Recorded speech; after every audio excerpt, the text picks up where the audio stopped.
Hello everyone, welcome back to Easy Nursing platform. Today we are going to study about disorders of our inner ear. देखो, जो हमारा inner ear है ना, inner ear, इसको हम बोलते हैं लैब्रियंथ ऑफ द ईयर. क्या बोलते हैं? लैब्रियंथ of the year.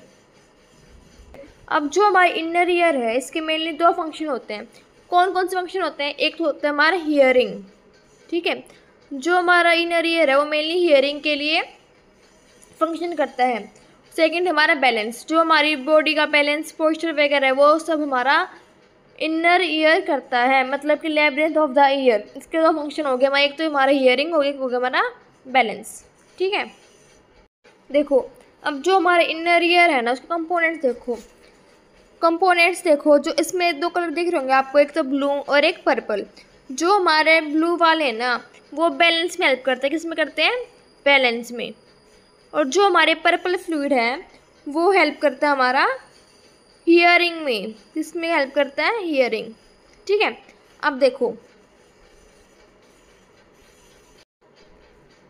In year के अंदर क्या होता है? जो हमारा temporal bone, vestibular nerve, cochlear nerve, cochlea, cochlear duct, scalae, vestibule, utricle ampullae और सेमी सर्कुलर कैनाल्स.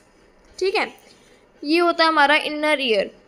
जो हमारे ये फ्लूइड होते हैं ना, इन फ्लूइड्स का काम ही होता है हमारा हियरिंग और बैलेंस में हेल्प करना. अब जो हमारे इनर ईयर है, इसमें हमारे 3 डिसऑर्डर्स हैं. एक तो है हमारा मैनियस डिजीज़. ठीक है, मैनियस डिजीज़. सेकंड हमारा ऑटोटॉक्सिटी ट्यूमर, थर्ड है हमारा लैब्रिंटाइटिस. ठीक है, फर्स्ट पढ़ेंगे हम मैनियस डिजीज़. जो हमारी मैनियस डिजीज़ होती है क्या है? Mania disease is a inner ear disorder that कुछ एपिसोड्स ऑफ वर्टिगो. वर्टिगो क्या होता है? स्पिनिंग, मतलब चक्कर आना, उसको बोलते हैं वर्टिगो. नेक्स्ट है क्रोनिक इनर ईयर डिसऑर्डर है that affects balance and hearing. वो हमारे बैलेंस और हियरिंग दोनों को अफेक्ट करेगा. मैनियस डिजीज़ क्या है? मैनियस डिजीज़ एक क्रोनिक डिजीज़ है जो हमें एपिसोड देगी वर्टिगो का, मतलब चक्कर आने लग जाएंगे हमें, और वो हमारे बैलेंस और हियरिंग दोनों को अफेक्ट करेगी. ठीक है, नेक्स्ट है कॉजेज. फर्स्ट हमारा जेनेटिक. किसी भी फैमिली में कोई भी हिस्ट्री रह रखी हो है मैनियस डिजीज़ की, तो उससे दोबारा हो सकती है फ्यूचर जनरेशन्स को. नेक्स्ट हमारा fluid build up in the inner. जो हमारा इनर ईयर है, अगर उसमें एक्सेस फ्लूइड इकट्ठा हो गया ना, तो उसके कारण भी हमें ये डिजीज़ हो सकती है. नेक्स्ट हमारा issue with blood vessels in the year. जो हमारे ईयर के अंदर ब्लड वेसल्स प्रेजेंट होते हैं, अगर उनका डिसफंक्शन हो गया या फिर अंदर कोई भी ट्यूमर वगैरह कुछ भी आ गया, तो उसके कारण भी हमें मैनियस डिजीज़ हो सकती है. नेक्स्ट इसके साइन एंड सिम्टम्स में फर्स्ट हमारा vertigo is episode of spinning. ठीक है, नेक्स्ट हमारा टेनेटस क्या था? Ringing sound in the year, घंटी जैसी आवाज़. नेक्स्ट हमारी हियरिंग लॉस. ठीक है, जो हमारी मैनियस डिजीज़ है वो हमारी हियरिंग को इफेक्ट कर रही थी, और वो ज़्यादा बढ़ गई तो हमें हियरिंग लॉस हो सकता है. नेक्स्ट हमारा ओरल फुलनेस क्या होता है? हमें अपने कान में से फीलिंग है कि हमारा कान भरा भरा सा है. ठीक है, ओरल फुलनेस क्या है? Feeling of pressure of fullness in the affected area. जो हमारे ईयर का अफेक्टेड एरिया होगा उसमें हमें फीलिंग ऑफ फुलनेस लगेगी कि हाँ कुछ है इसके अंदर भरा भरा सा. ठीक है, ये थे हमारे इसके साइन एंड सिम्टम्स. नेक्स्ट आता है पैथोफिजियोलॉजी में. फर्स्ट हमारा जेनेटिक प्रीडिस्पोजिशन. में जेनेटिक के कारण, कोई भी जेनेटिक्स हैं इशू हमारे अंदर, उस कारण क्या होगा? जो हमारा फ्लूइड में इम्बैलेंस हो जाएगा इनर ईयर में फ्लूइड इम्बैलेंस हो जाएगा. उसके कारण क्या होगा? प्रेशर इंक्रीज हो जाएगा. प्रेशर इंक्रीज होने के कारण जो हमारा बैलेंस का मैकेनिज्म है ना, वो डिस्टर्ब हो जाएगा. हमारी जो बॉडी होगी ना, वो ढंग से बैलेंस नहीं कर पाएगी.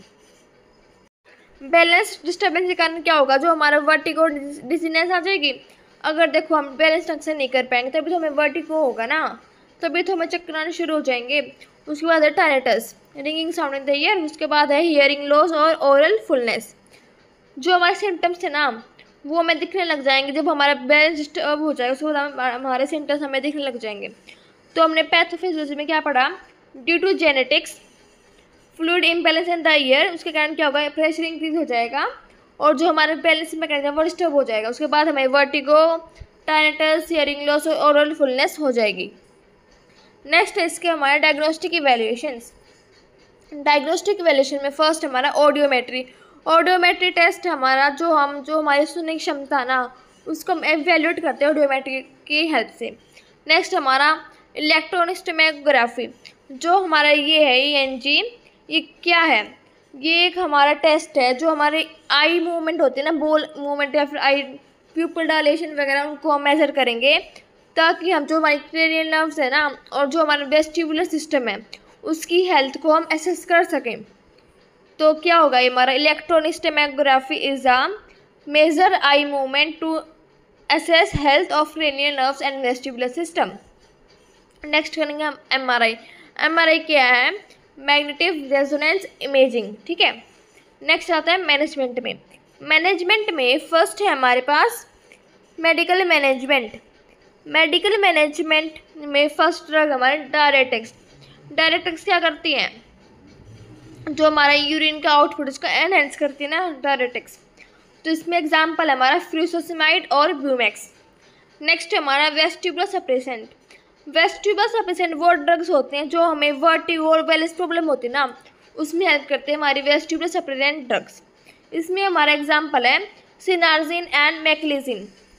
उसके बाद हमारी एंटी नोजियल ड्रग्स। एंटी नोजियल ड्रग्स वो ड्रग्स होते हैं जो हमारी नोजिया को कम करें। नोजिया क्या होता है? चक्कर आना ही होता है नोजिया। तो एंटी नोजियल ड्रग्स क्या हुई जो हमारे नोजिया को कम करें। इसके एग्जांपल है डाइफेनिडाइन और डेक्सामेथासोन। नेक्स्ट आता है हम सर्जिकल मैनेजमेंट पे। सर्जिकल मैनेजमेंट में फर्स्ट हमारे पास endolymphatic sac decompression. Endolymphatic sac decompression क्या है? एक प्रोसीजर है जो हमारे फ्लूइड बिल्डअप हो जाता है ना ईयर में उसको कम करता है ताकि कोई भी फ्यूचर में इश्यूज ना बने। क्या करेगा? जो एक प्रोसीजर है सर्जिकल प्रोसीजर जो हमारा फ्लूइड बिल्डअप हो रखा है इनर ईयर में इसको बाहर निकालने का प्रोसीजर है एंडोलिम्फेटिक। जैसे हमने टिम्फेनोप्लास्टिक पढ़ा था ना लेक्चर में, वैसा ही होता है ये। नेक्स्ट हमारा vestibular nerve section. Vestibular nerve section क्या है? ये जो हमारी वेस्टिबुलर नर्व होती है ना जो वर्टिगो को कंट्रोल करती है उसमें हेल्प करता है ये। जो हमारी वेस्टिबुलर नर्व होगी ना उसमें हम सेक्शन प्रोवाइड करेंगे ताकि कोई भी जो फ्लूइड अगर इकट्ठा हो रखा होगा वाजवे में वो वहाँ निकल जाएगा। नेक्स्ट हमारा कोक्लियर इम्प्लांट्स। कोक्लियर इम्प्लांट कब यूज़ करते हैं? जो हमारी सुनने की क्षमता है ना वो चली जाए तब हम कोक्लियर इम्प्लांट यूज़ करते हैं। टू प्रोफाउंड हियरिंग लॉस, जो हमें हियरिंग लॉस हुआ है उसको ओवरकम करने के लिए हम कोक्लियर इम्प्लांट यूज़ करते हैं। देखो ये है हमारे कोक्लियर इम्प्लांट। इसमें हाँ हमने कान के पीछे डिवाइस लगा दी। इसमें एक ट्रांसमीटर होता है और एक माइक्रोफोन एंड प्रोसेसर होता है, ठीक है, जो हमें सुनने में हेल्प करेगा। नेक्स्ट है हमारा नर्सिंग मैनेजमेंट। नर्सिंग मैनेजमेंट हम क्या करेंगे? फर्स्ट हम एजुकेशन प्रोवाइड करेंगे पेशेंट को कि उसको इस सिचुएशन कैसे डील करना है। नेक्स्ट हमारा जो हमारे साइड इफ़ेक्ट्स हमें आ रहे हैं ना या हमें जो अभी सर्जिकल मैनेजमेंट दे रहे हैं हम या फिर जो भी हम मेडिसिन दे रहे हैं अगर उसके कारण पेशेंट में कोई भी कॉम्प्लिकेशन हो रहा है हम उसको मॉनिटर करेंगे। नेक्स्ट हमारा लाइफस्टाइल मॉडिफिकेशन। पेशेंट को हम लाइफस्टाइल मॉडिफिकेशन बोलेंगे कि ये मत खाओ वो मत खाओ, ये मत करो वो मत करो, ठीक है। ये होता है हमारा ये मैनियस डिजीज। नेक्स्ट डिसऑर्डर है हमारा लेब्रियंथाइटिस। लेब्रियंथाइटिस क्या है? देखो जो हमारा इनर ईयर है उसको हम लेब्रियंथ बोलते हैं ना, तो लेब्रियंथाइटिस क्या हुआ? Inflammation of the inner ear. जिस वर्ड के पीछे आइटिस लग जाएगा ना उसका मतलब होता है इन्फ्लामेशन। क्या होता है? इन्फ्लामेशन। अब देखो जो हमारा ये लेब्रियंथाइटिस है ये क्या है? इनर ईयर डिसऑर्डर है कैटेगराइज्ड बाय इन्फ्लामेशन ऑफ लेब्रियंथ। लेब्रियंथ की इन्फ्लामेशन हो जाए मतलब इनर ईयर की इन्फ्लामेशन हो जाएगी which includes cochlear and vestibular nerves. जो हमारा वो है इनर ईयर उसमें कोक्लिया प्रेजेंट होता है और वेस्टिबुलर सिस्टम प्रेजेंट होता है, तो उनको इंक्लूड करके जो हमारे इनर ईयर्स में इन्फ्लामेशन हो जाएगी, ठीक है। नेक्स्ट आता है हम कॉजेस पे। कॉज में फर्स्ट हमारा वायरल इन्फेक्शन, मतलब कि किसी वायरस जैसे adeno virus, herpes simplex virus, ठीक है। नेक्स्ट है हमारा बैक्टीरियल इन्फेक्शन। बैक्टीरियल इन्फेक्शन में हमारा क्या आएगा? स्ट्रेप्टोकोकस बैक्टीरिया या फिर स्टेफाइलोकोकस बैक्टीरिया। नेक्स्ट हमारा ऑटो इम्यून कंडीशन, जो अभी हमें ऑटो इम्यून डिजीज हो रखी हैं उनके कारण हमें लेब्रियांथाइटिस हो सकता है। नेक्स्ट हमारा साइनस सिम्टम्स। साइनस सिम्टम्स में फर्स्ट हमारे पास वर्टिगो। वर्टिगो क्या है? Episodes of spinning. नेक्स्ट हमारा नोजिया, वॉमिटिंग, हियरिंग लॉस। अगर जो हमारा इनर ईयर है इसका फंक्शन क्या है? हियरिंग और बैलेंस। अगर हमारा इनर ईयर इफेक्ट हो गया तो जो हमारी सुनने की क्षमता वो चली जाएगी ना, हियरिंग लॉस हो सकता है। नेक्स्ट हमारा टाइनिटिस। टाइनिटिस क्या है? रिंगिंग और buzzing sound in the ear. उसके बाद हमें ईयर पेन हो जाएगा और इम्बैलेंस की सिचुएशन आ जाएगी। नेक्स्ट आता है पैथोफिजियोलॉजी पे। पैथोफिजियोलॉजी फर्स्ट हमारा due to aetiological factors. Aetiological factors हमारे क्या क्या थे? Viral infection, auto immune disease या फिर बैक्टीरियल इन्फेक्शन। उसके कारण क्या होगा? जो बैक्टीरिया है वो हमारे कान के अंदर चला जाएगा, entry of bacteria in the ear. उसके बाद क्या होगा? इन्फेक्शन हो जाएगा हमारे इनर ईयर का। इनर ईयर का इन्फेक्शन हो गया तो जो हमारे सॉफ्ट टिश्यू है ना उनका क्या हो जाएगा? डिस्ट्रक्शन हो जाएगा। Destruction of soft tissue structures जो हमारे हियरिंग और बैलेंस को अफेक्ट करेगा और हमें परमानेंट हियरिंग लॉस हो जाएगा, हम कभी सुन नहीं पाएंगे फिर। ठीक है, ये था हमारा लेब्रियांथाइटिस की पैथोफिजियोलॉजी की वो कैसे होता है। हमने क्या पढ़ा इसमें? Due to aetiological factors bacteria enter the ear. उसके बाद इन्फेक्शन हो जाएगा हमारे इनर ईयर का और जो हमारे सॉफ्ट टिश्यूज प्रेजेंट होता है इनर में वो डिस्ट्रक्ट हो जाएंगी, मतलब कि वे डिस्ट्रॉय हो जाएंगी, जिससे जो हमारा हियरिंग और बैलेंस है ना वो अफेक्ट हो जाएगा और हमें परमानेंट हियरिंग लॉस हो सकता है इस सिचुएशन में। नेक्स्ट है हमारा diagnostic valuations. Diagnostic valuation first हमारे पास है ऑडियोमेट्री। ऑडियोमेट्री वो टेस्ट है जो हमारे हियरिंग कैपेबिलिटी को असेस करता है कि हम कितना सुन पा रहे हैं। नेक्स्ट हमारा वेस्टिबुलर टेस्टिंग, जो हमारा वेस्टिबुलर सिस्टम है ना उसकी जो हमारी वो है कैपेबिलिटी, एबिलिटी, उनको असेस करने के लिए हम ये टेस्ट करेंगे। नेक्स्ट हमारा MRI और CT स्कैन। MRI क्या था? मैग्नेटिक रेजोनेंस इमेजिंग और CT स्कैन क्या था? Computed tomography. नेक्स्ट है इसकी मैनेजमेंट। मैनेजमेंट में फर्स्ट हमारा मेडिकल मैनेजमेंट। मेडिकल मैनेजमेंट में फर्स्ट ड्रग हमारी एंटीवायरल ड्रग्स या फिर एंटीबायोटिक्स, जिसके एग्जांपल है अमोक्सिसिलिन और सिट्राजिन। जो हमारी एंटीवायरल और एंटीबायोटिक है ना ड्रग्स, ये हम क्यों देते हैं? जो अभी हमें इन्फेक्शन स्प्रेड हो रहा है उसको रोकने के लिए और उसको ख़त्म करने के लिए हम ये ड्रग्स यूज़ करते हैं। नेक्स्ट हमारी anti emetics drugs. Anti emetic drugs होते हैं वॉमिटिंग कंडीशन में। हमें साइनस सिम्टम पढ़ा था ना, नोज एंड वॉमिटिंग, तो उसको कम करने के लिए हम देते हैं एंटी इमेटिक्स। इसका एग्जाम्पल है ओंडास्टिरोन। उसके बाद हमारी vestibular suppressant drugs. Vestibular suppressant drugs क्या थी? वो हमारी वर्टिगो को कम करने में हेल्प करती हैं। इसके एग्जाम्पल है मैक्लिजिन। नेक्स्ट हमारा सर्जिकल मैनेजमेंट। जो हमारी ये है ना लेब्रियांथाइटिस, इसमें हम मेनली कोई भी सर्जिकल मैनेजमेंट नहीं देते हैं, कोई भी सर्जरी नहीं होती इसकी। लेकिन अगर जो हमारा ईयर है ना उसमें ज़्यादा फ्लूइड हो जाएगा ना इकट्ठा, तो उसमें हम एक ड्रेनेज बना सकते हैं जैसे कि वो फ्लूइड बाहर निकल जाए। ठीक है, उसके बाद हमारी nursing management. Nursing management first है मॉनिटर वाइटल साइंस। जो हमारे वाइटल साइंस है उनको असेस करेंगे। वाइटल साइंस कौन कौन से थे हमारे? Temperature, pulse, respiration and blood pressure. इनको असेस करेंगे रेगुलरली। फिर हमारा assess patient mobility to prevent falls. देखो हमने पढ़ा था ना कि बैलेंस प्रॉब्लम्स होंगे इसमें, तो हमें ये असेस करना है कि पेशेंट है वो कितने देर चल सकता है बिना गिरे। ठीक है, उसके बाद हमारा प्रोवाइड इमोशनल सपोर्ट। जो हम इमोशनल सपोर्ट देंगे ना वो पेशेंट को भी देंगे और उनके फैमिली मेम्बर्स को भी देंगे। नेक्स्ट हमारा जो अभी हमें मेडिकेशन प्रिस्क्राइब की गई फिजिशियन के द्वारा, हम उन मेडिकेशंस को एडमिनिस्टर करेंगे। नेक्स्ट हमारा educate patients and home care and follow up instructions. Patient को हम इंस्ट्रक्ट करेंगे कि डिस्चार्ज के बाद उनको कैसे अपने ईयर की हाइजीन को मेंटेन करना है, कैसे उनको जो उनके फैमिली मेम्बर्स हैं उनको केयर प्रोवाइड करनी है डिस्चार्ज के बाद। ये था हमारा। और अगर कोई भी कॉम्प्लिकेशन हो जाए ना तो उनको इमीडिएटली हॉस्पिटल आना होगा दिखाने के लिए। ये थी हमारी नर्सिंग मैनेजमेंट। अब हमारा थर्ड डिसऑर्डर है ऑटोटॉक्सिसिटी ट्यूमर। अब जो हमारा ये है ऑटोटॉक्सिसिटी, इसको बोलते क्या है, एयर पॉइजनिंग। एयर पॉइजनिंग को हम बोलते हैं ototoxicity in medical terms.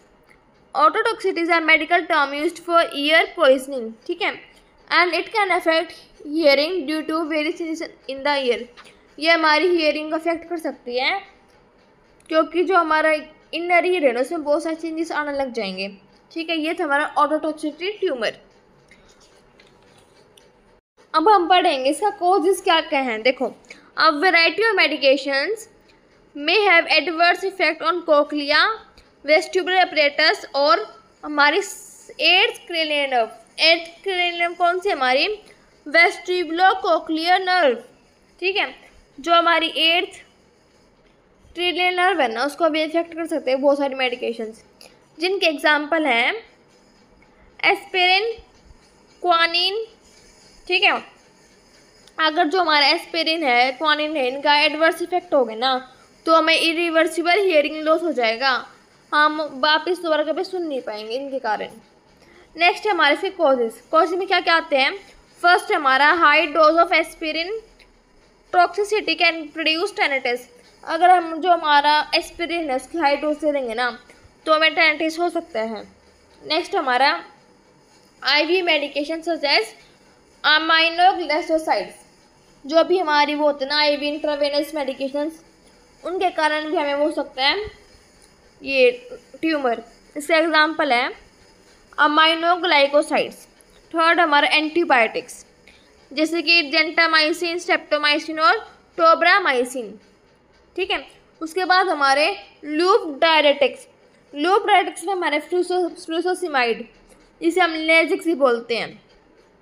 Next हमारा प्लेटिनम बेस्ड कीमोथेरेपी एजेंट्स, जो हम कीमोथेरेपी देते हैं अगर उनमें प्लेटिनम का यूज़ होगा ना तो अभी हमें ये हो सकता है ट्यूमर। इसके एग्जांपल है सिस्प्लेटिन और कार्बोप्लेटिन। सिस्प्लेटिन और कार्बोप्लेटिन, ये थे इसके कॉजेज। नेक्स्ट आते हैं हम साइनस सिम्टम्स पे। साइनस सिम्टम में फर्स्ट हमारा पार्शियल और प्रोफाउंड हियरिंग लॉस, या तो हमें हमारा जो हियरिंग लॉस है वो कम मात्रा में होगा या फिर हमें बिल्कुल ही परमानेंट हो जाएगा हियरिंग लॉस। नेक्स्ट हमारा वर्टिगो, फिर टेनिटिस और नेक्स्ट हमारा सेंसरी न्यूरल डेफनेस, जो हमारे हमें ना सुनना बंद हो जाएगा, इसमें डेफ हो जाएंगे हम बिल्कुल।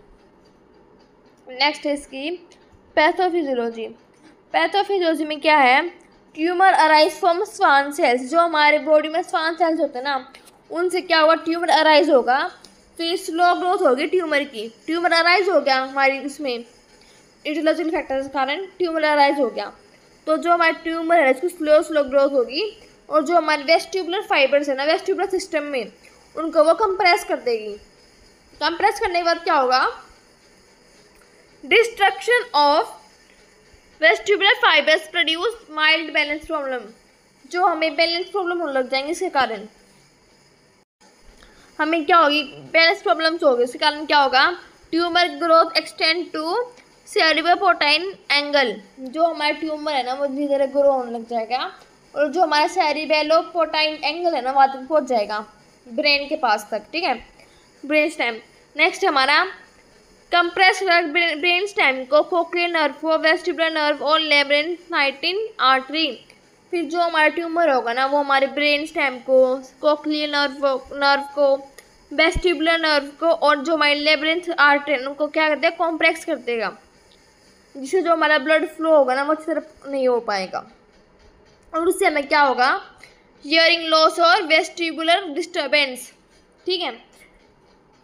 हमने पैथोफिजियोलॉजी में क्या पढ़ा, जो हमारा ट्यूमर था वो स्वान सेल से अराइज हो रहा था, उस फिर अराइज होगा हमारा ट्यूमर, उसके बाद स्लो ग्रोथ होगी, जो हमारे वेस्टिबुलर फाइबर्स हो वो कंप्रेस कर देगा, फिर हमें क्या होगी, माइल्ड बैलेंस प्रॉब्लम्स होने लग जाएंगी।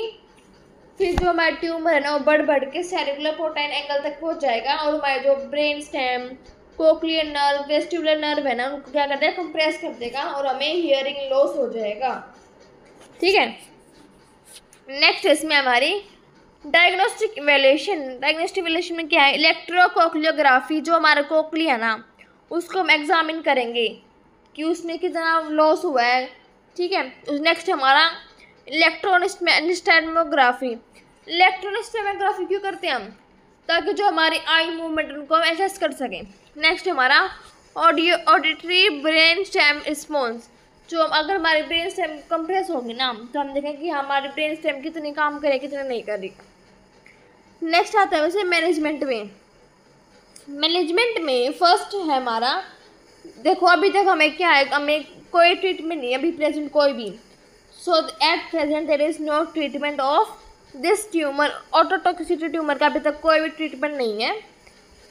तो हमें कोई भी मेडिकल और सर्जिकल अगर हम वो देंगे मैनेजमेंट तो वो यूज़फुल नहीं होगी, तो हम देते नहीं हैं। ठीक है। इंडिविजुअल्स विद हियरिंग लॉस में B help with hearing aids, जो पेशेंट या फिर जो पीपल है ना डेफ हो गए, ठीक है, उनकी जो हियरिंग क्षमता है वो ख़त्म हो गई तो हमें कोक्लियर इम्प्लांट्स देते हैं। हमने पीछे पढ़ा ना कोक्लियर इम्प्लांट्स क्या होते हैं। कोक्लियर इम्प्लांट्स एक डिवाइस है जो हमारे कान के पीछे लगते हैं, इसमें एक ट्रांसमीटर होता है जो हमें सुनने में हेल्प करता है। ठीक है। हमारे कोक्लियर इम्प्लांट्स होते हैं ना उसमें एक होता है ट्रांसमीटर जो हमारे साउंड वेव्स को कैच करेगा, और जो हमारा माइक्रोफोन और प्रोसेसर है ना वो उन साउंड वेव्स को समझेगा कि हाँ क्या बोल रहा है, और जो पर्सन होगा उसको सुनाई देगा, उसको समझ आएगा उससे हाँ दूसरे पर्सन ने उसको क्या बोला हुआ है। ठीक है। ये था हमारा डिसऑर्डर्स ऑफ इनर। हमने क्या क्या पढ़ा, मेनियस डिजीज पढ़ी, लेब्रिनाइटिस पढ़ा और ऑटोटॉक्सिसिटी ट्यूमर पढ़ा। ये हमारा ख़त्म हो गया है। नेक्स्ट हम आ जाएंगे नोज़ वाले उस पर, डिसऑर्डर्स ऑफ नोज़ पे। आई होप ये आपको ये समझ में आ गया होगा। मिलते हैं नेक्स्ट सेक्शन में। Thank you.